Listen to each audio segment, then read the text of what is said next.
Different types of research, अनुसंधान के अलग अलग प्रकार। कितने प्रकार का अनुसंधान होता है वो आज हम लोग इस लेक्चर में डिस्कस करेंगे। डिफरेंट टाइप्स ऑफ रिसर्च, मैंने टाइप्स ऑफ रिसर्च को एप्लीकेशंस के आधार पर, ऑब्जेक्टिव्स के आधार पर और इंक्वायरी मोड के आधार पर 3 डिफरेंट सेगमेंट्स में इनको बाइफरकेट किया है। एप्लीकेशन के आधार पर हम लोग जो रिसर्च है उसको 2 प्रकार में बांट सकते हैं, प्योर रिसर्च और अप्लाइड रिसर्च। जबकि ऑब्जेक्टिव्स के आधार पर हम लोग अपनी रिसर्च को 4 डिफरेंट कैटेगरीज में कैटेगराइज कर सकते हैं, descriptive research, exploratory research, correlational research and explanatory research. जबकि इंक्वायरी मोड में हम लोग इंक्वायरी के आधार पर हम लोग अपनी रिसर्च को 3 डिफरेंट टाइप्स में बांट सकते हैं, क्वांटिटेटिव रिसर्च, क्वालिटेटिव रिसर्च और मिक्स्ड मेथड रिसर्च। अब ये डिफरेंट टाइप्स ऑफ रिसर्च क्या होती है, इसका बेसिक नॉलेज आपको आज के इस लेक्चर में थोड़ा थोड़ा ज्ञान दिया जाएगा। सबसे पहले हम लोग एप्लीकेशन के आधार पर देखेंगे प्योर रिसर्च और उसके बाद हम लोग स्टडी करेंगे अप्लाइड रिसर्च। देखिए प्योर रिसर्च, इसको हम लोग फंडामेंटल रिसर्च भी कहते हैं या बेसिक रिसर्च भी कहते हैं। जिसे नाम से प्रेडिक्ट हो रहा है, बेसिक या फंडामेंटल का मतलब है मौलिक शोध प्रक्रिया होगी है। इसका जो प्रमुख गोल रहता है वो क्रिएशन ऑफ न्यू नॉलेज रहता है। मतलब या सिंपल साधारण भाषा में ऐसी रिसर्च जो सबसे पहली बार एग्जिस्टेंस में आ रही है। कोई ऐसे तथ्य की खोज या कोई ऐसा आविष्कार जो पहली दफा किया जा रहा है, उसे हम लोग बेसिक रिसर्च में लेते हैं। जैसे फॉर एग्जांपल न्यूटन ने जब सेब को नीचे गिरते देखा तो उन्होंने जो ग्रेविटेशनल लॉ है, गुरुत्वाकर्षण का नियम, उसको दिया था। तो उससे पहले किसी भी वैज्ञानिक के द्वारा या किसी भी दार्शनिक के द्वारा इस तथ्य पर कोई भी जो खोज है वो नहीं की गई। तो पहली दफा फर्स्ट टाइम जो था ये फाइंडिंग सामने आई थी।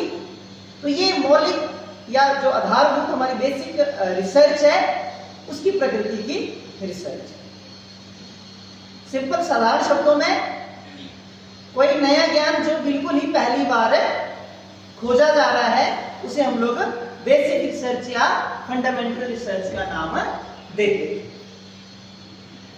और इसका जो मुख्य उद्देश्य होता है वो रहता है एडवांसमेंट ऑफ नॉलेज, ज्ञान में बढ़ोतरी करना। मतलब कोई ज्ञान है हमारे पास, कुछ नया और खोजेंगे और ज्ञान, इस तरह से हमारे पास जो ज्ञान है वो बढ़ता जाएगा। तो जो प्रमुख उद्देश्य रहता है इसका वो एडवांसमेंट ऑफ द नॉलेज रहता है। ये जो फंडामेंटल या बेसिक रिसर्च है ये नए तथ्यों को खोजती है, नए सिद्धांतों का निर्माण करती है, नई थ्योरीज देती है, नए प्रिंसिपल्स देती है और न्यू वेज ऑफ थिंकिंग, सोचने के जो नए तरीके हैं उनको लेके आती है। जो बेसिक रिसर्च होती है, रिसर्च होने के बाद इसकी जो फाइंडिंग्स होती है, इसके जो परिणाम होते हैं, इसके जो रिजल्ट होते हैं, उनका यूजुअली फ्यूचर में यूज होता है। जैसे मैंने आपको एग्जांपल दिया है न्यूटन का जो ग्रेविटेशनल लॉ की जो रिसर्च हुई थी। अब देखिए उसके भविष्य में कितने परिणाम आए हैं। अब हम लोग क्या करते हैं, अगर हम लोगों ने न्यूटन ने क्या कहा था कि धरती के पास ऐसी कोई शक्ति है जो वस्तुओं को अपनी ओर खींचती है। अगर हम लोगों ने उन वस्तुओं को ऊपर आसमान में भेजना है तो इस गति से भेजना पड़ेगा जो ग्रेविटेशनल फोर्स से ज्यादा हो। तो अब हम क्या करते हैं, कोई भी चीज हमने अगर ऊपर भेजनी है तो हम लोग उसके ऊपर ग्रेविटेशनल फोर्स से ज्यादा फोर्स इंप्लीमेंट कर देते हैं और उस चीज को आसमान में भेज देते हैं और रिजल्ट आप लोगों के सामने है।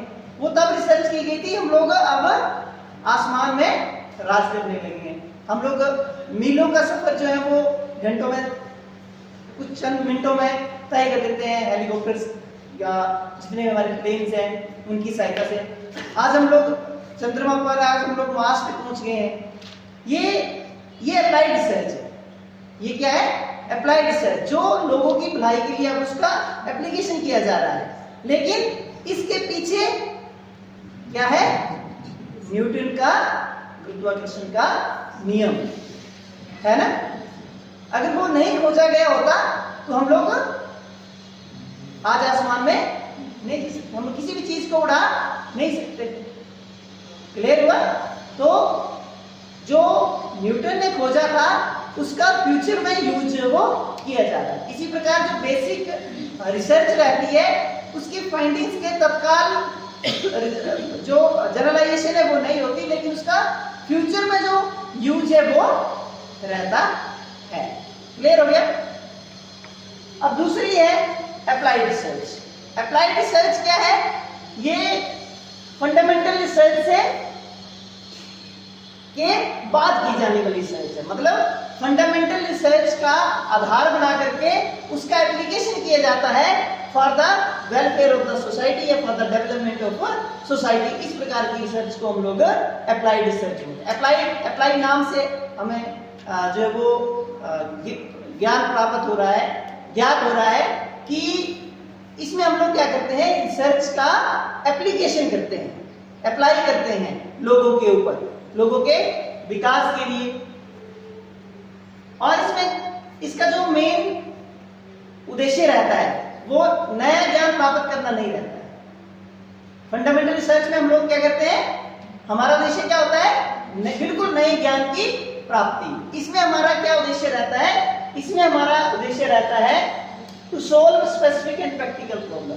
जो समस्या हमारे सामने है उस समस्या से निजात पाना, उस समस्या का समाधान करना, ये इस प्रकार की रिसर्च का प्रमुख उद्देश्य रहता है। अब जैसे मान लो हम लोगों ने आधे घंटे में यहाँ से दिल्ली पहुंचना है, समस्या है ना, प्रैक्टिकल समस्या है, उसको सोल्व करने के लिए अप्लाइड रिसर्च, ऐसे वाहनों की खोज की जाए, ऐसे क्राफ्टों का निर्माण किया जाए जो हमें आधे घंटे में दिल्ली पहुंचाए। करेक्ट? तो ये क्या है? किस प्रकार की रिसर्च है? Applied research. अप्लाइड रिसर्च जो है वो डिस्क्रिप्टिव इन नेचर होती है। डिस्क्रिप्टिव इन नेचर का मतलब है उनकी जो प्रकृति होती है वो व्याख्यात्मक होती है। क्या हो रहा है, क्या घटित हो रहा है, उसको बताती है। उसके बाद नेक्स्ट है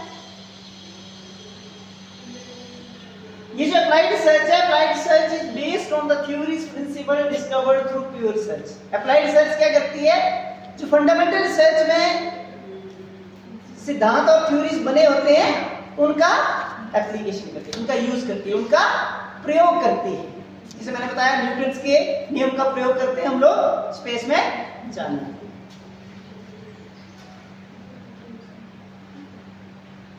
और इसकी जो फाइंडिंग्स होती हैं, क्योंकि समस्या हमारे सामने है, समस्या से निजात पाने के लिए हम लोगों ने अप्लाइड रिसर्च की है, तो इसकी जो फाइंडिंग्स आती हैं, इसके जो रिजल्ट आते हैं वो तुरंत प्रभाव से हमारे लिए लाभकारी सिद्ध हो जाते हैं। फंडामेंटल रिसर्च जिसे हम लोग बेसिक रिसर्च बोलते हैं और अप्लाइड रिसर्च, इन दोनों में आप लोगों को क्लियर डिफरेंस पता चल गया होगा। जो फंडामेंटल रिसर्च है, बेसिक रिसर्च है, उसका मेन गोल है creation of new knowledge, creation of new theory, creation of new principles, बिल्कुल नए ज्ञान की प्राप्ति करना।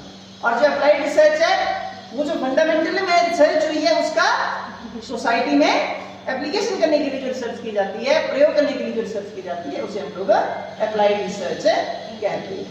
क्लियर हो गया? ठीक है।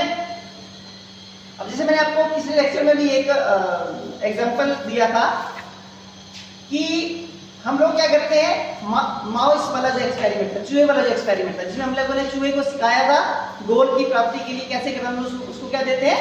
रिइंफोर्समेंट देते हैं। हम लोग उसको रिइंफोर्समेंट देते हैं, पुनर्बलन देते हैं, और वो रिइंफोर्समेंट प्राप्त करता करता अपने गोल में बहुत जल्दी पहुंच जाता है। तो वो उसके बाद हम लोगों ने एक सिद्धांत बनाया था कि अगर हम लोग रिइंफोर्समेंट दें तो हम लोग अच्छी प्रोग्रेस जो है वो प्राप्त कर सकते हैं। अब उसका हम लोग क्लास में अपने बच्चों के ऊपर अप्लाई करेंगे। हम लोग बच्चों को इंसेंटिव्स देंगे, हम लोग बच्चों को रिइंफोर्समेंट देंगे, उनके लिए क्लैप करवाएंगे, उनकी प्रेज करेंगे, उनको प्राइजेस दिलवाएंगे, उनकी प्रेज करेंगे, उनको सम्मानित करेंगे। ये सारी चीजें उनके लिए रिइंफोर्समेंट का काम करेगी और उनकी जो अचीवमेंट्स है उसमें आपको कंफर्म जो है वो उपलब्धि, एडवांसमेंट जो वो नजर आएगी। तो हमने एक्सपेरिमेंट किया था चूहे के ऊपर, that was our basic research, और उसके एप्लीकेशन किया क्लासरूम में बच्चों की अचीवमेंट को बढ़ाने के लिए, दैट इज बस आई थिंक क्लियर हो गया है ना। चलिए अब नेक्स्ट है exploratory research versus descriptive research. मतलब दो प्रकार की रिसर्चेस, इससे आपको क्लियर हो जाएगी। एक्सप्लोरेटरी रिसर्चेस क्या होती हैं और डिस्क्रिप्टिव रिसर्चेस क्या होती हैं। एक्सप्लोरेटरी रिसर्चेस होती हैं research conducted for formulating a problem for more clear investigation. It is generally conducted when little known about a topic of the interest, to provide insight and understanding and develop hypothesis. Overall design इसमें flexible रहता है, research process जो वो unstructured होती है, कोई plan नहीं होती है, सैम्पलिंग इसमें नॉन प्रोबेबिलिटी की जाती है और फाइंडिंग्स या रिजल्ट्स जो होते हैं इसके टेंटेटिव रहते हैं। जबकि जो डिस्क्रिप्टिव रिसर्च है वो काफ़ी ज़्यादा रिजिड होती है, काफ़ी ज़्यादा स्ट्रक्चर्ड, वेल प्लान्ड होती है। हम लोगों ने क्या क्या करना है वो सारी जो उसके अंदर बताया गया होता है। सैम्पलिंग इसमें मुख्यतः प्रोबेबिलिटी सैम्पलिंग रहती है और इसके जो रिजल्ट्स होते हैं वो कंक्लूसिव होते हैं। साथ ही साथ जो डिस्क्रिप्टिव रिसर्च है, जैसे अब नाम से आपको आइडिया लग रहा होगा, डिस्क्रिप्टिव रिसर्च इस प्रकार ऐसी रिसर्च होती है जो किसी एक पर्टिकुलर फिनोमिना के बारे में डिस्क्रिप्शन देती है, डिस्क्राइब करती है। कोई चीज घटित हो रही है, वो चीज मतलब कोई चीज हो रही है वो कैसे हो रही है, कोई फिनोमिना कैसे घटित हो रहा है, या जो चीज आप देख रहे हैं सोसाइटी के अंदर कोई चीज प्रिवेल कर रही है वो कैसी है, व्हाट एग्जिस्ट, क्या एग्जिस्ट कर रहा है, उस चीज को फाइंड आउट करने के लिए डिस्क्रिप्टिव रिसर्च की जाती है। जैसे नाम से पता चल रहा है, डिस्क्रिप्शन मतलब कोई फिनोमिना या कोई इवेंट घटित हो रहा है, वो वहां क्या हो रहा है, अगर हमने ये पता करना है तो वो क्या है, डिस्क्रिप्टिव रिसर्च है। जैसे मान लो डिस्ट्रिक्ट चंबा की पॉपुलेशन कैसे बढ़ रही है, तो हम लोग क्या करेंगे, सर्वे करेंगे। तो सर्वे स्टडी जो है वो डिस्क्रिप्टिव रिसर्च का एक टाइप है। मतलब कितने लोग एग्जिस्ट कर रहे हैं, कितने लोग उसमें गवर्नमेंट जॉब्स में है, कितने लोग किसान हैं, कितने लोग स्टूडेंट्स हैं, कितने हाउस होल्ड्स हैं, ये सारी चीजें एग्जिस्ट कर रही है। तो अभी क्या एग्जिस्ट कर रहा है उसका पता करने के लिए हम लोग इस प्रकार की रिसर्च करते हैं, डिस्क्रिप्टिव रिसर्च। सिंपल और साधारण शब्दों में व्हाट एग्जिस्ट, क्या एग्जिस्ट हो रहा है, इसका पता करने के लिए किस प्रकार की रिसर्च की जाती है, डिस्क्रिप्टिव रिसर्च की जाती है। जबकि एक्सप्लोरेटरी रिसर्च क्या होती है, एक्सप्लोरेटरी जो रिसर्चेस रहती हैं ये घटित क्यों हो रहा है, घटित क्यों हो रहा है, भाई उस चीज को एक्सप्लेन करती है। एक्सप्लोरेटरी मतलब एक्सप्लेन करती है कि वो मामला क्यों घटित हो रहा है। डिस्ट्रिक्ट चंबा में जनसंख्या तीव्र गति से बढ़ रही है, क्यों बढ़ रही है, ये पता करने के लिए कौन सी रिसर्च की जाएगी, ठीक है। और डिस्ट्रिक्ट चंबा में कितनी जनसंख्या है इसका पता करने के लिए कौन सी रिसर्च की जाएगी, क्लियर हो गया। और जनसंख्या क्यों बढ़ रही है, कौन सी रिसर्च, एक्सप्लोरेटरी रिसर्च, क्लियर हो गया ना। आगे बढ़े, नेक्स्ट है कोरिलेशनल।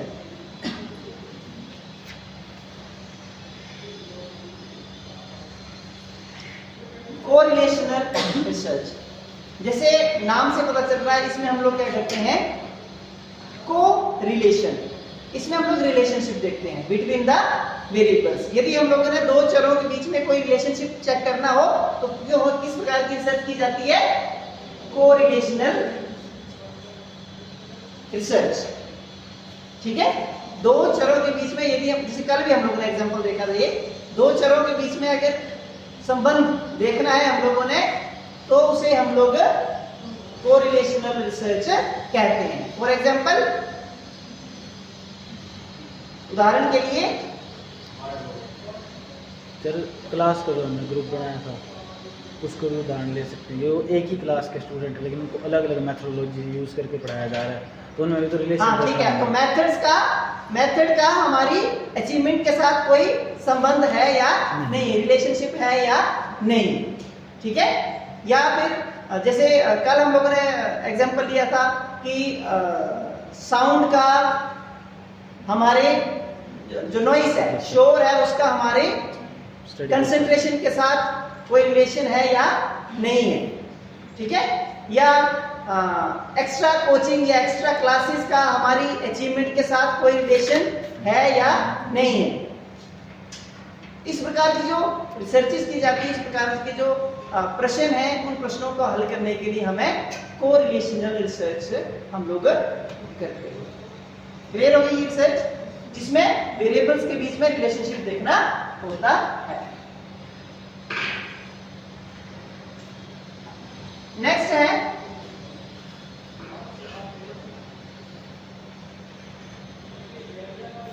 बहुत इंपॉर्टेंट है क्वांटिटेटिव रिसर्च और क्वालिटेटिव रिसर्च। गुणात्मक अनुसंधान और मात्रात्मक अनुसंधान।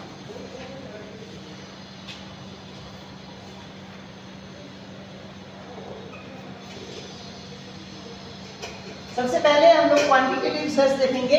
गुणात्मक जो शोध है, अनुसंधान है, वो क्या होता है? नाम से पता चल रहा है क्वांटिटी, मतलब इसके अंदर क्वांटिटी रहती है, एक नंबर रहता है। इस प्रकार की रिसर्च में नंबर्स का यूज होता है, न्यूमेरिकल वैल्यूज का यूज होता है। फॉर एग्जांपल, उदाहरण के लिए बच्चों क्लास के जो बॉयज हैं उनके रिसर्च के पेपर में 100 में से कितने मार्क्स आए? आशीष के 70 मार्क्स हैं, अबे के 90 मार्क्स हैं, नितिन के 20 मार्क्स हैं। ठीक है, वैसे ही गर्ल्स के रिसर्च में शिवानी के 70 मार्क्स हैं, ज्योति के 80 मार्क्स हैं, नवीना के 90 मार्क्स हैं। ये हमें न्यूमेरिकल वैल्यूज जो है वो मिल रही है। इस प्रकार की रिसर्च में हम लोग क्या देखते हैं? न्यूमेरिकल वैल्यूज हमारे पास होती है। और साथ ही साथ ये जो क्वांटिटेटिव रिसर्च होती है, इसमें जो डाटा है वो नंबर्स की फॉर्म्स में होता है और इसके ऊपर हम लोग स्टैटिस्टिकल टेक्निक्स, इसके एनालिसिस के लिए यूज करते हैं। जितने भी हमारे पास सांख्यिकी की विधियां हैं, चाहे वो mean, mode, median, standard deviation है, या जितने भी हमारे पास कोरिलेशंस हैं, टी टेस्ट है, जेड टेस्ट है, एनोवा है, वो सारे के सारे हम लोग न्यूमेरिकल वैल्यूज का जो डाटा है उसके ऊपर अप्लाई करके हम लोग डिफरेंसेस या रिलेशनशिप देखने के लिए यूज करते हैं। तो क्वांटिटेटिव जो रिसर्च होती है उसमें हम लोग जो उसका जो डाटा होता है वो नंबर की फॉर्म में होता है। उसके बाद जो एक और इंपॉर्टेंट कैरेक्टरिस्टिक्स है क्वांटिटेटिव रिसर्च की, इसमें हम लोग हाइपोथेसिस का निर्माण करते हैं और उनका टेस्ट करते हैं। हाइपोथेसिस का निर्माण करते हैं और उनका हम लोग टेस्ट करते हैं। क्वांटिटेटिव जो डाटा होता है उसके आधार पर हम लोग रिसर्चेस के जो रिजल्ट्स हैं उनको प्रिडिक्ट करते हैं, उनको बताते हैं। जबकि जो क्वालिटेटिव रिसर्च होती है इसमें हमारे पास नंबर्स नहीं रहते हैं। कुछ चीजें हमें ऐसी आइडेंटिफाई करनी होती है जो नंबर्स की फॉर्म में नहीं रहती। जैसे फॉर एग्जांपल, आप लोगों का क्लास में कितना इंटरेस्ट है, तो हम लोग ये नहीं बोल सकते हैं कि हर्ष का इंटरेस्ट 20 किलो है ज्योति का इंटरेस्ट 40 किलो है ना? या आप लोगों का, आपके जो टीचर है उनके प्रति कैसा दृष्टिकोण है, उसको हम लोग क्वांटिटी में व्यक्त नहीं कर सकते। आप अपने कॉलेज की कार्यप्रणाली से कितने संतुष्ट हैं, इस प्रकार का जो डाटा है वो क्वालिटेटिव डाटा है आपके पास। और ये जो क्वालिटेटिव डाटा है इसको हम लोग क्वालिटेटिव टेक्निक से इसके ऊपर हम लोग काम करते हैं और रिजल्ट्स हम अपने निकालते हैं। डाटा कैसा रहेगा इसके अंदर? क्वालिटेटिव रहेगा। और जो क्वांटिटेटिव डाटा है उसमें हम लोग डाटा कैसे इकट्ठे करते हैं? या तो हम लोग क्वेश्चनर्स का प्रयोग करते हैं, या तो हम लोग टेस्ट का प्रयोग करते हैं, या इंटरव्यूज वगैरह का प्रयोग करते हैं। जबकि हम लोग क्वालिटेटिव डाटा में हम लोग क्या करेंगे, जो रिसर्चर है वो पार्ट ऑफ द स्टडी बन जाता है, स्वयं जो है वो पार्टिसिपेटरी, खुद ही वो अपना वो डाटा जो वो इकट्ठा करता है। क्वांटिटेटिव जो रिसर्च होती है उसमें हमारे पास ऑब्जेक्टिविटी काफी रहती है, हम लोग उसके अंदर पार्शियलिटी नहीं कर सकते हैं। आपने क्वेश्चनर को फिल किया है, आपके जितने मार्क्स आ रहे हैं उसके अंदर कोई भेदभाव नहीं किया जा सकता है। जबकि जो क्वालिटेटिव रिसर्च है उसमें सब्जेक्टिविटी के लिए स्थान है हमेशा कहीं ना कहीं मौजूद रहता है। ठीक है, तो ये था आपका क्वांटिटेटिव डाटा और क्वालिटेटिव डाटा। क्वांटिटेटिव जो डाटा होता है वो उसको क्वांटिटेटिव जो रिसर्च होती है उसको हम लोग जनरलाइज कर सकते हैं इजीली, क्योंकि इसकी लाइबिलिटी वैलिडिटी ज्यादा रहती है। मैंने बोला था कि जनरलाइजेशन कब होती है, जब हमारे पास हर एक पॉपुलेशन से सैंपल लिया होता है, हमारे पास सब कुछ फुल प्रूफ होता है कि हम लोगों ने ये किया है और हमारी ये फाइंडिंग्स हैं। तो क्वांटिटेटिव डाटा में हम लोग क्या कर सकते हैं, सब कुछ उनको दिखा सकते हैं। क्वालिटेटिव डाटा में इसकी थोड़ी कमी रहती है, तो जनरलाइजेशन में दिक्कत रहती है। ठीक है,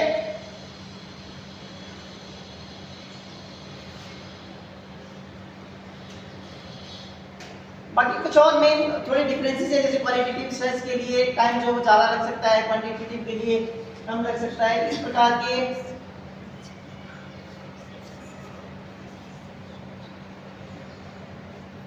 ये क्वांटिटेटिव और क्वालिटेटिव डाटा के बीच में डिफरेंस है, आप इसे भी नोट कर सकते हैं।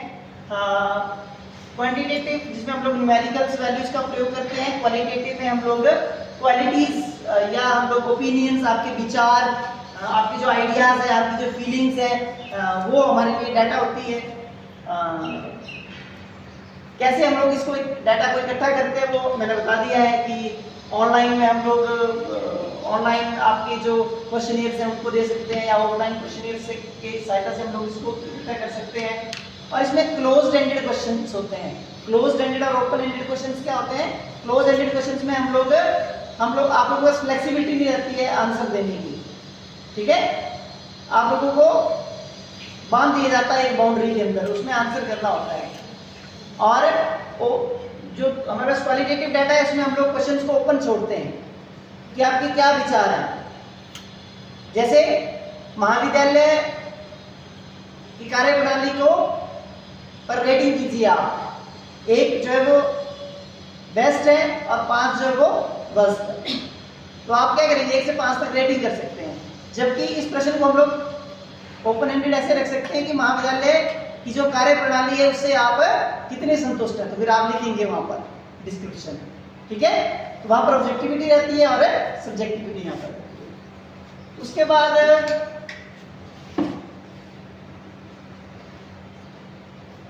नेक्स्ट है एक्शन रिसर्च।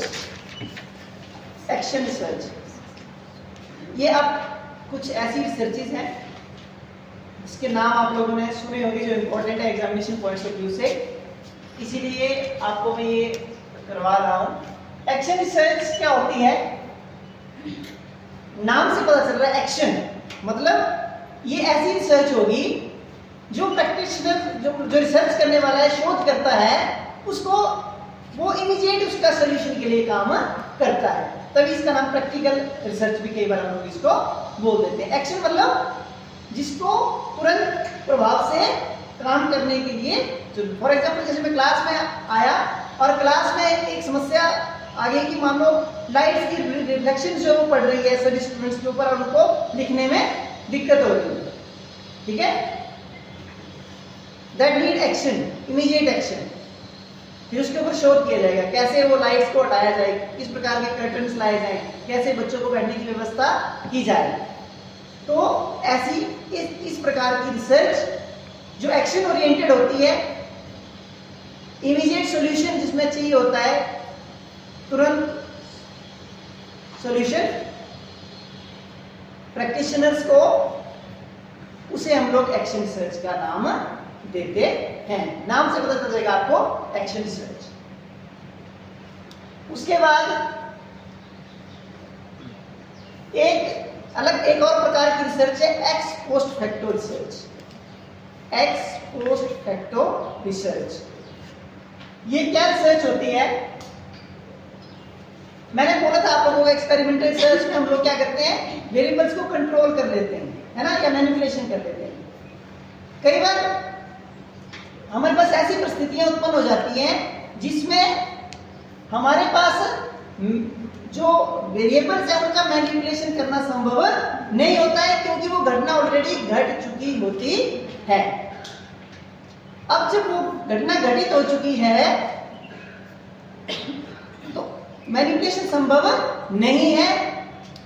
जब इस प्रकार की परिस्थिति हमारे सामने आ जाती है तो हम लोग एक्स पोस्ट फैक्टो रिसर्च जो है वो करते हैं।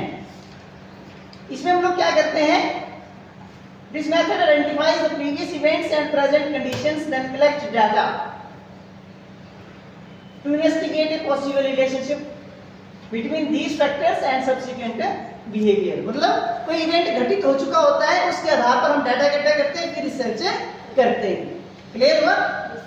एग्जांपल दो, एग्जांपल दो, ठीक है। अब क्लास की 4 लड़कियां हैं, ये 6 गर्ल्स हैं हमारे पास, और ये 6 गर्ल्स जो है कल चौगान चली गई, ठीक है। चौगान में जाती हैं ये और चौगान में घूमती हैं, उसके बाद अगले दिन क्लास में आती हैं और शाम को घर वापस आती हैं और ज्योति को पेट दर्द हो जाती है, ठीक है। पेट दर्द होती है, बीमार हो जाती है। अब हमारे लिए ये चिंता का विषय है कि ये बीमार कैसे हुई। बाकी जो 5 लड़कियां थी, कल से उन्होंने बिल्कुल सेम खाना खाया है, पता चला, इन्वेस्टिगेशन शुरू हुई और सभी बच्चों ने सेम ब्रेकफास्ट किया था, सेम लंच किया था, सेम डिनर किया था, सेम क्लासेस अटेम्प्ट की थी, सेम टेम्परेचर में ऑलमोस्ट रहे थे। हर एक से पूछा जाता है और बाद में पता चलता है कि जब ये चौगान में घूम रही थी तब ज्योति ने एक ऐसी चीज खाई है जो 5 बच्चों ने नहीं खाई है, और वो थी आइसक्रीम। अब हम क्या फाइंडिंग्स निकालेंगे कि ज्योति के पेट दर्द का कारण क्या है? क्यों? क्योंकि वही एक ऐसी चीज है जो बाकी 5 बच्चों ने नहीं, ठीक है। तो क्या इवेंट जो है वो घटित हो चुका था, इवेंट हो चुका था, हम लोगों ने उसके बाद डाटा इकट्ठा किया, उसके बाद हम लोगों ने रिसर्च की है। अब आइसक्रीम को खा चुकी थी, मैनिपुलेशन की संभावना नहीं है, लेकिन बावजूद इसके हम लोगों ने क्या किया, फाइंड आउट किया। इस प्रकार की रिसर्च जिसमें इवेंट जो है वो घटित हो चुके होते हैं, इस प्रकार की जो परिस्थिति हमारे पास उत्पन्न होती है और उसमें जब रिसर्च की जाती है तो उसे हम लोग एक्स पोस्ट फैक्टो रिसर्च का नाम देते हैं। क्लियर हो गया?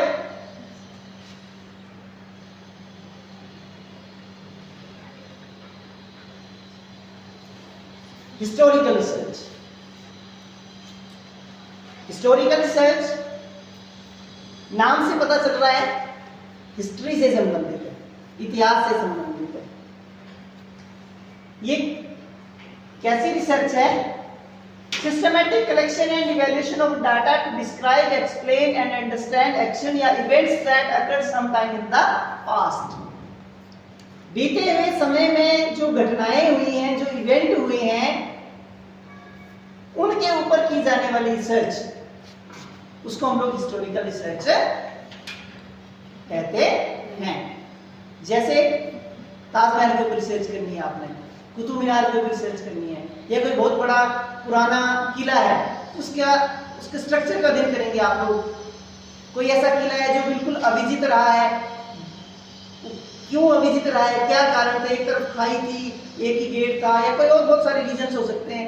उसके ऊपर जब आप लोग रिसर्च करेंगे तो इस प्रकार की रिसर्च को हम लोग हिस्टोरिकल रिसर्च का नाम देते हैं। ठीक है, इसमें क्या होता है, हिस्टोरिकल रिसर्च में हम लोग वेरिएबल्स को के ऊपर कोई कंट्रोल नहीं होता है। मैनिपुलेशन और कंट्रोल नाम की चीज हिस्टोरिकल रिसर्च में आपको देखने को नहीं मिलती है, क्योंकि ये चीजें घटित ऑलरेडी हो चुकी है। अब कंट्रोल क्या है, कौन सा कंट्रोल हम लोग हिस्टोरिकल रिसर्च के ऊपर कर सकते हैं।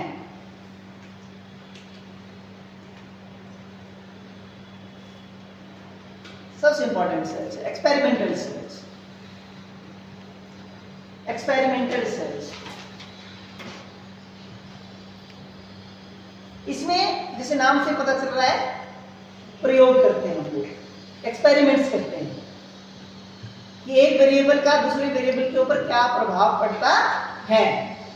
जिस मैंने आपको बताया कंट्रोल ग्रुप और एक्सपेरिमेंटल ग्रुप का एग्जांपल दिया ना मैंने, कि आप लोग एक ग्रुप को हम लोग कंट्रोल ग्रुप बना लेते हैं, एक ग्रुप को हम लोग एक्सपेरिमेंटल ग्रुप बना लेते हैं। कंट्रोल ग्रुप को हम लोग सिंपल मेथड से पढ़ाएंगे और जो एक्सपेरिमेंटल ग्रुप है उसको हम लोग आईसीटी का प्रयोग करके पढ़ाएंगे। फिर देखेंगे कि दोनों की अचीवमेंट्स में कितना फर्क है। ठीक है, या इसमें हम लोग प्री टेस्ट या पोस्ट टेस्ट भी कर सकते हैं। एक ग्रुप को हम लोग पहले प्री टेस्ट देंगे, उनके मार्क्स को नोट कर लिया जाएगा, फिर उसी पर्टिकुलर ग्रुप को हम लोग टेक्नोलॉजी के माध्यम से पढ़ाएंगे, फिर उसके बाद हम लोग उसका पोस्ट टेस्ट देंगे, उसके बाद प्री टेस्ट और पोस्ट टेस्ट का कंपैरिजन करेंगे। अगर दोनों में डिफरेंस पाया गया तो हम लोग बोल सकते हैं कि आईसीटीसी से पढ़ाया हुआ ज़्यादा अच्छा है या ज़्यादा बुरा है। इस प्रकार के जो एक्सपेरिमेंट्स किए जाते हैं वो एक्सपेरिमेंटल रिसर्च के अंतर्गत आते हैं। और इसमें सबसे मोस्ट इंपॉर्टेंट चीज रहती है, जो मुख्य विशेषता रहती है, वो होती है कंट्रोल। एक्सपेरिमेंटल रिसर्च में हम लोग क्या करते हैं, कंट्रोल रहता है हमारे ऊपर, क्या करता है, नियंत्रण रहता है। हम लोग वेरिएबल्स को मैनिपुलेट कर सकते हैं, मैनिपुलेशन कर सकते हैं। क्लियर हो गया?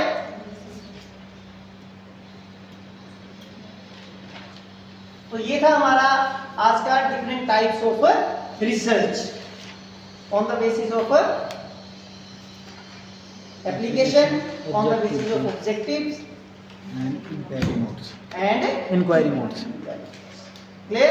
Yes sir. किसी भी स्टूडेंट को कोई भी डाउट इससे संबंधित, देखो लेक्चर बिल्कुल 10 हम